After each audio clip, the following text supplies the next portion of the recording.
Adrienne Arlene Trhlik. Where are you from? I am from Allendale, North Dakota. North Dakota is the best state in the Union as far as I'm concerned. I was the second of four, Lorna, myself, and then Ken and Dan. And when we were kids, we used to love to go to Mount Rainier. That's my favorite place on earth. I always loved to walk in the trees, not in the snow, but I like to walk among the big foliage and the 300-foot pines, and I don't know, there was just something tranquil about it. So every time aunts and uncles came to our house, or cousins or whatever, Mom and Dad we'd all go up to Mount Rainier, and there was a time Mom got out and there was a wall of snow, so we had a 6-pack of Pepsi. She stuck it into the wall of snow and packed it in, and when we went down the mountain, we all had a nice cold Pepsi. Well, we lived in Tacoma. We lived on Tacoma is just built on a hill. One of the things I loved about it was Port Defiance. It was a beautiful, beautiful park. There was area that was wild, and there was a large landscaped area. There was a zoo. There was a fort, and it was just the neatest place to go as a child. Lorna and I could wear the same dress. Mother often sewed dresses for us that were just alike, and Lorna she could keep everything clean, and she was always kind of afraid of things. Me, I had a chicken for a pet, and chickens aren't exactly clean, and I was pretty wild, you might say, pretty wild. Well, it came to the point where my Aunt Dorothy, we called her Aunt Dot, she would tend to be nice to Lorna, but to me she wasn't, because I was so naughty. Well, the reason I was naughty is that I wanted the attention. I was a little stinker, and so finally Mom told her, she said, Dot, she said, if you're going to come over here and treat Adrienne that way, she said, I don't want you to come over. And so she said, Adrienne is just trying to get attention, that's why she's being naughty. Well, she became my best auntie. I just adored her. And we were very close after that. Even up until Ken passed away and on, we were close. And she's only been gone now about 5 years, but she was a wonderful auntie. And my Aunt Isola Boyd, she was also a wonderful aunt. Well, I had a lot of good aunties. So my brother Dan, yeah, he's 9 years my junior. We've been very close for lots of years. He was the baby that was born with a groove down the middle of his head, and because he had brain tumors on either side. And miraculously, after prayer, they disappeared. And my brother Ken, he was always a spindly little guy, but he grew into a very strong man, hardworking. Both Dan and Ken are hard workers. And Lorna, what can I say? She moved a lot. She moved 31 times in 32 years. But I guess she made life very interesting for herself. And we were what you'd call telephone sisters. We weren't really close, but we would talk on the telephone. Well, we lived so many years apart, or so many miles apart, that that's probably why we weren't so close. But then I have a half-sister named Susan, and she's a real sweetheart. We do keep in touch. She lives in Yuma, Arizona. Grandma Hare is right now 98 years old. She was born on August 8th, 1917. So, and this is 2016 now. We're into 2016. So, yeah, she's amazing. I talk to her and write to her every week. She is in Fort Dodge, Iowa, in Villacare Nursing Center, and they call her their little muffin. So they like Grandma really well, the aides, and I just appreciate how they take care of her in such a loving way. I had called down there And I was concerned, that since I have cancer, I was concerned that Grandma would have a really hard time with it. And they said, "Don't you worry, we'll take care of our little muffin." So I was really happy about that. Mom was a tremendously hard worker. She would can wherever we went. She would raise a large garden. And so she would raise beans and green beans and peas and just all kinds of garden vegetables for us, tomatoes especially. And she would can all that. She would can like 80 quarts of one kind of thing, like green beans, or 80 quarts of corn. She would make our homemade pickles. I got the job of making homemade bread for the family at age 11. Mom said, "It's time you learn to do something worthwhile in the kitchen." So that was my job after that until I graduated high school, was baking homemade bread every weekend. And so Grandma could sew. I know one time she sewed 50 little shirts for orphan children over in I can't think of it. Anyway, South Korea. And so, yeah, she was very ambitious, hardworking, and I guess that's the story of Grandma. When I was growing up as a girl in Esterville, Iowa, she lived 94 miles south in Fort Dodge. So during the summer, Mom would take me down to stay with Grandma for a while. And I think I was kind of a naughty child.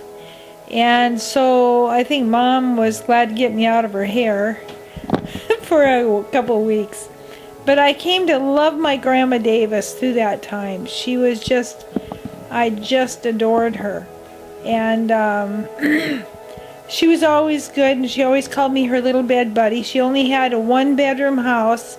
She did have an attic, but one-bedroom house where my mother grew up as a girl.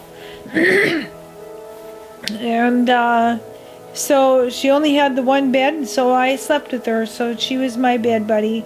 And we'd talk at night, and I'd ask her questions about her life and whatnot. So that's my Grandpa Davis. I never had the chance to meet. I will meet him someday.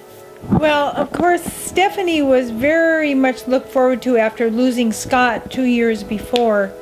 And so we were so excited about her coming. And all I can remember is pain, but after that was the joy of having my first live child, and I just loved her. And I know she used to, if I sang lullaby and goodnight, she would cry, so I couldn't do that anymore. I had to find a happier song for her at bedtime. But right away, she took to music, and when she was just a little shaver in her walker, she would get up to the keyboard and make two keys match, and she could make sounds already when she was just a few months old. And after that, we got her just a little tiny piano, and she would ding away on that.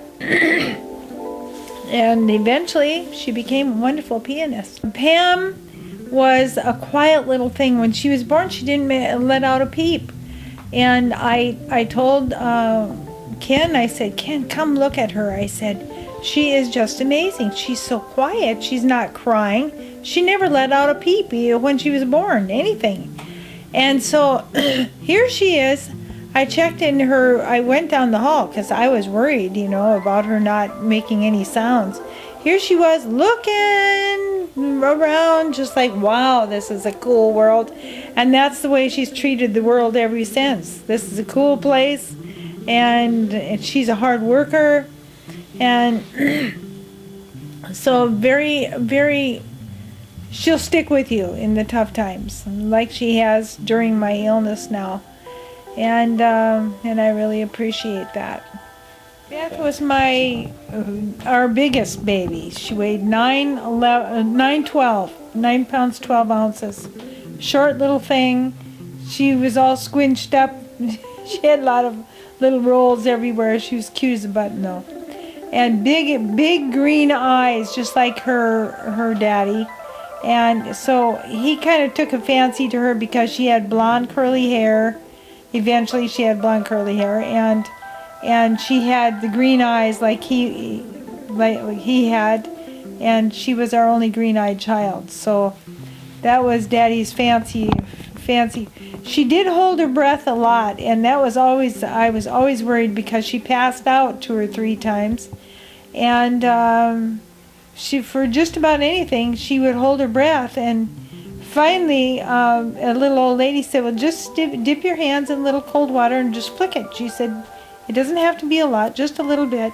And then she would get her breath, and she did. So pretty soon then she figured out how to try to get her own breath. But if she fell and hurt herself, boy, that was a bad one, because we'd get the purple face before it was over. So, and she was always into stuff where Pam had been so quiet. Beth was a busy little thing who got into Stephanie and Pam's Barbie dolls. They had 27 of them, and I had sewed a lot of clothes for them, and so she got into them, tore off 19 of their arms and legs. The night before Joel was born, we had company. It was Grandpa Emil's sister Rose and her son Dean Koffler. He was from Montana. Well, anyway, they came to visit, and they talked, and I started having pains. And I didn't want to tell him that, so I remember serving cookies and some Tang. And they remembered that too. And then as soon as they left, I said, oh, Ken, I got to get to the hospital. And so he got me to the hospital. We never said anything to the relatives, but in the morning, well, before Aunt Rose left, she said, well, maybe we'll have a baby in the morning. And I thought, yeah, if you just hurry along, I'm sure it'll happen. So Joel was born next morning, I think at 9:15 a.m. And of course, Grandpa was so concerned about having a boy. Grandpa Emil wanted a boy.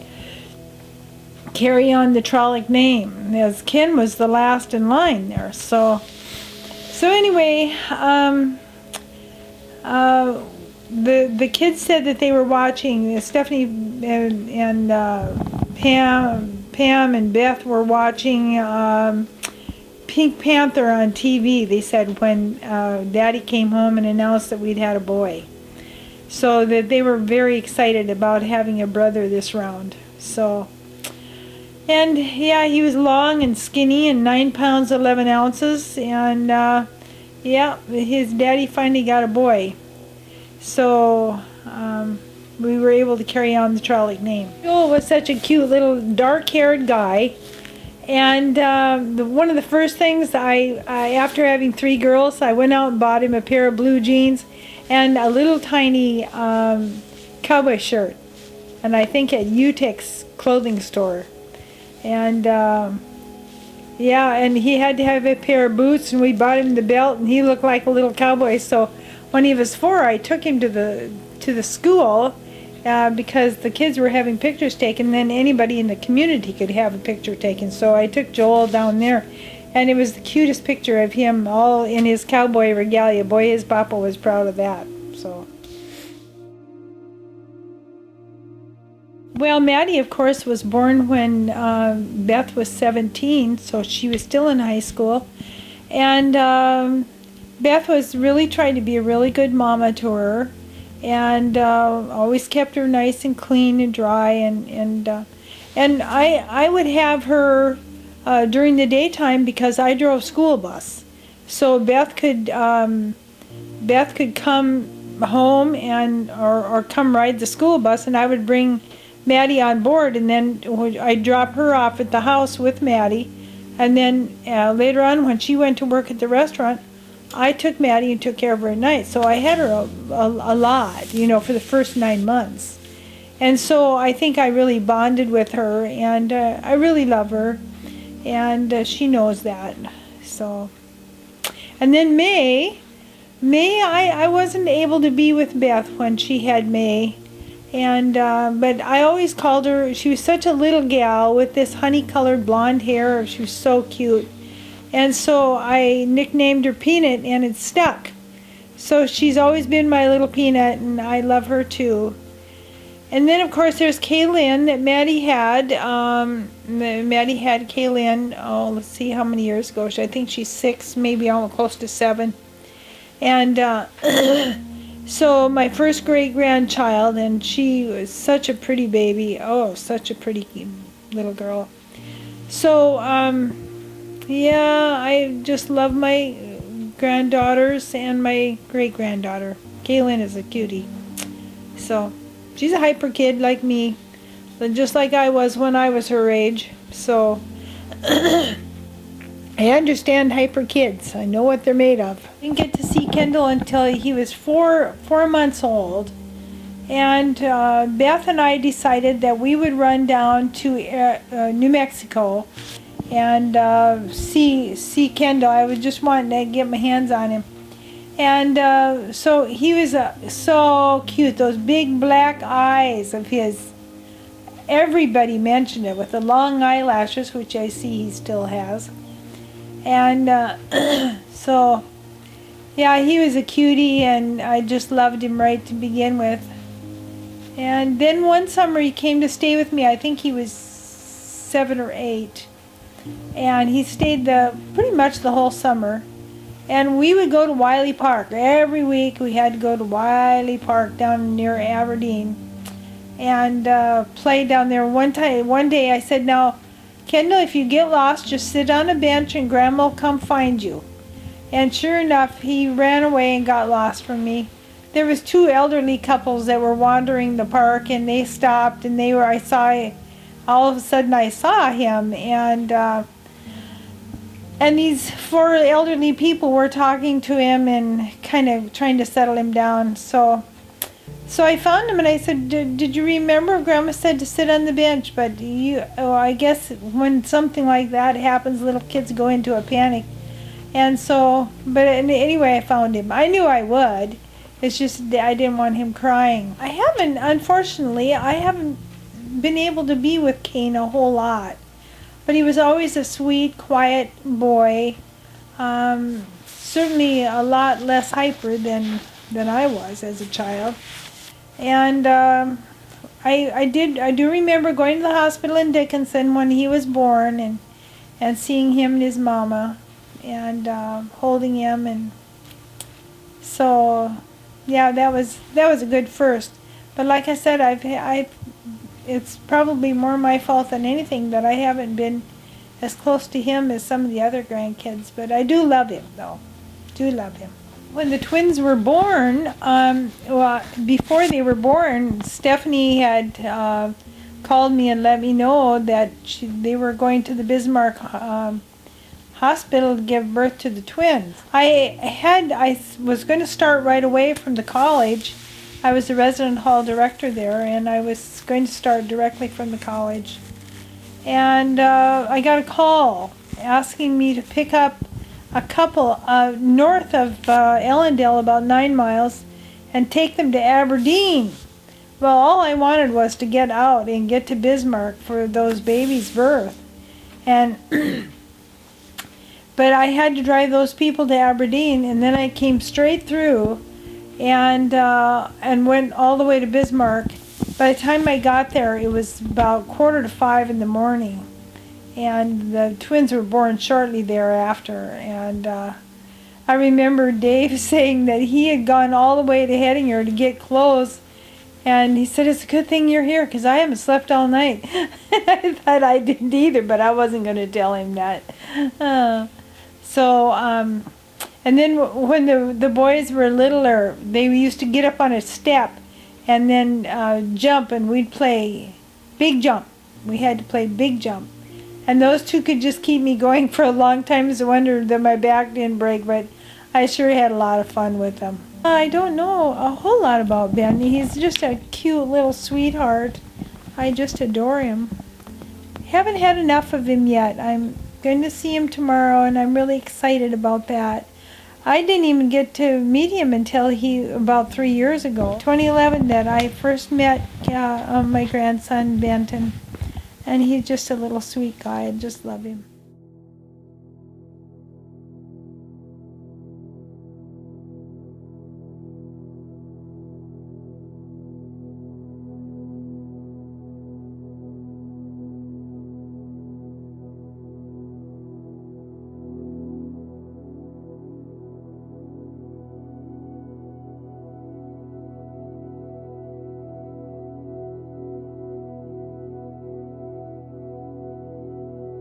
The important events in my life have shaped me into what I feel God is still working on me. He'll never be done with me.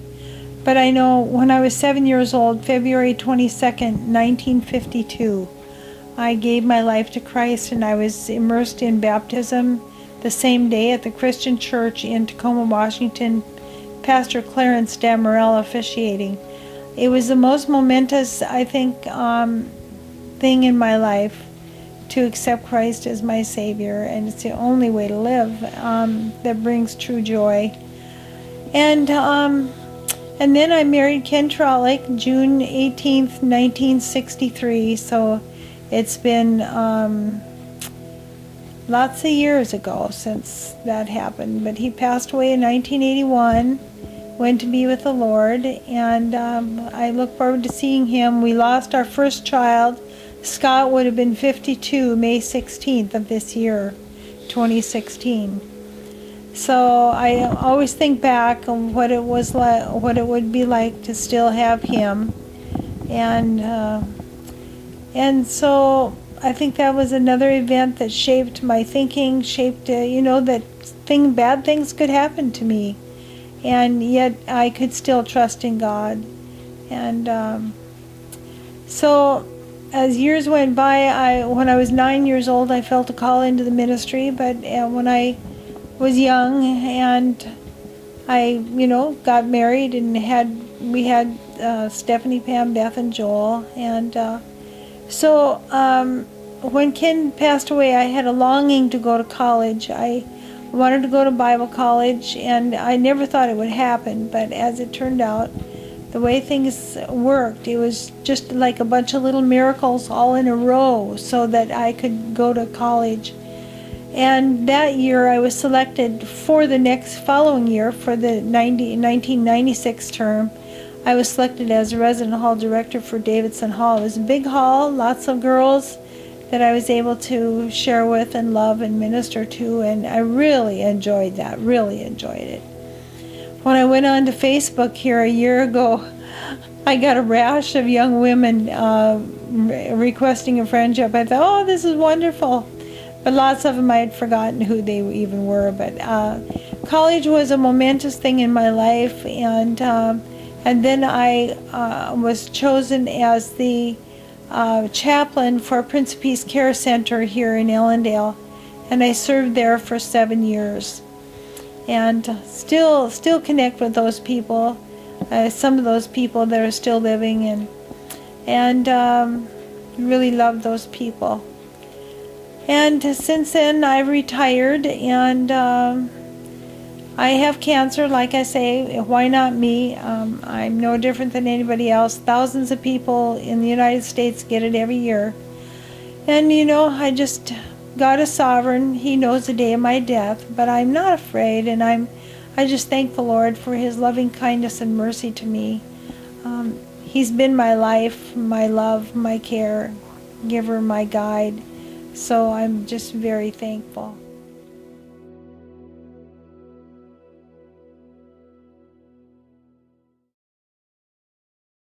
I just want to tell you that I love you very much, all four of you, and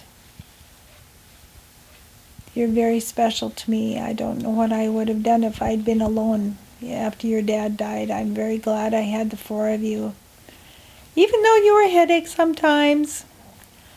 But I look back, so many memories, so many things that go through my mind, and but I'm very thankful that you are in my family, and I hope that God will bless you all give you good lives, keep you healthy and happy in Christ Jesus. Amen.